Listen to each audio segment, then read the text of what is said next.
नमस्कार, मैं पंडित गणेश थंगवाल स्वागत करता हूं आप सभी का आपके पसंदीदा YouTube चैनल ज्ञान धर्म संगम पर। तो दोस्तों, जो लोग चैनल से नए जुड़े हैं वो लोग चैनल को सब्सक्राइब कर लें। वीडियो अगर आपको अच्छी लगे तो लाइक करें, शेयर करें, कमेंट बॉक्स में आकर कमेंट जरूर करें।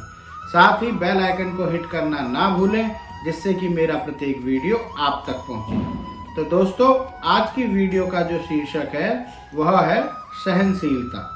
कैसे सहनशीलता के गुण से आप या कोई भी व्यक्ति शीर्ष तक पहुंच सकता है और ऊंचाइयों को प्राप्त कर सकता है। तो आइए इस कहानी के द्वारा जानते हैं। एक बार एक मंदिर में एक मूर्ति की आवश्यकता होती है। तो एक मूर्तिकार को मूर्ति बनाने के लिए मंदिर के लोग बोलते हैं।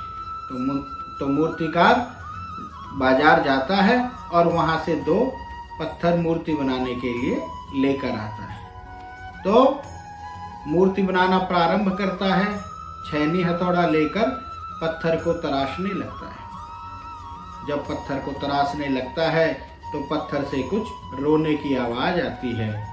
मूर्तिकार देखता है, अरे यह आवाज कहाँ से आ रही है। ध्यान से देखने पर पता चलता है कि पत्थर रो रहा है।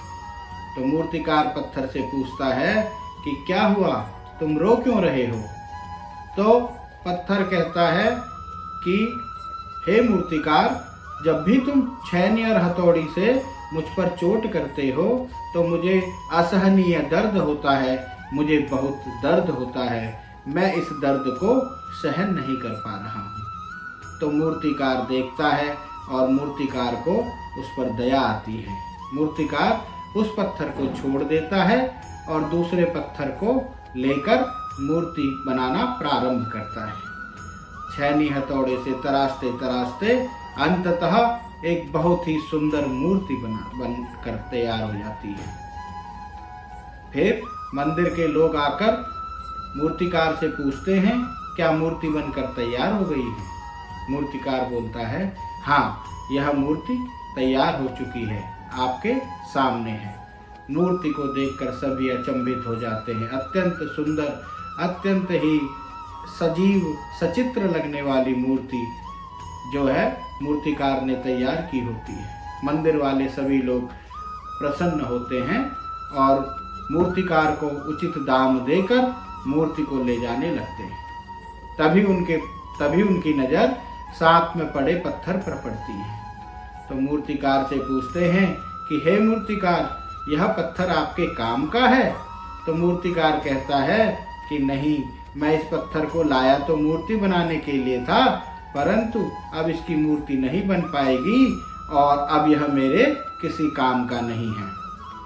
तो मंदिर के लोग मूर्तिकार से कहते हैं, क्या इस मूर्ति को हम ले जाएं। तो मूर्तिकार कहता है कि ठीक है, आप इस मूर्ति को ले जाओ।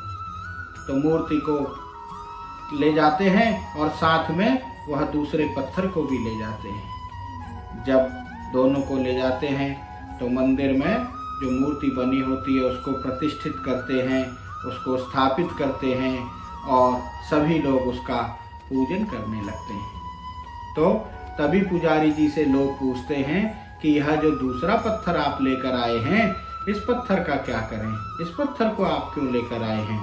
तो पुजारी जी बोलते हैं कि प्रतिदिन सैकड़ों लोग यहाँ पर जो है मूर्ति की पूजा के लिए आएंगे और नारियल अपने साथ में लेकर आएंगे। तो यह पत्थर हम इस मूर्ति के पास रख देते हैं और यह पत्थर जो है नारियल फोड़ने के काम में आएगा।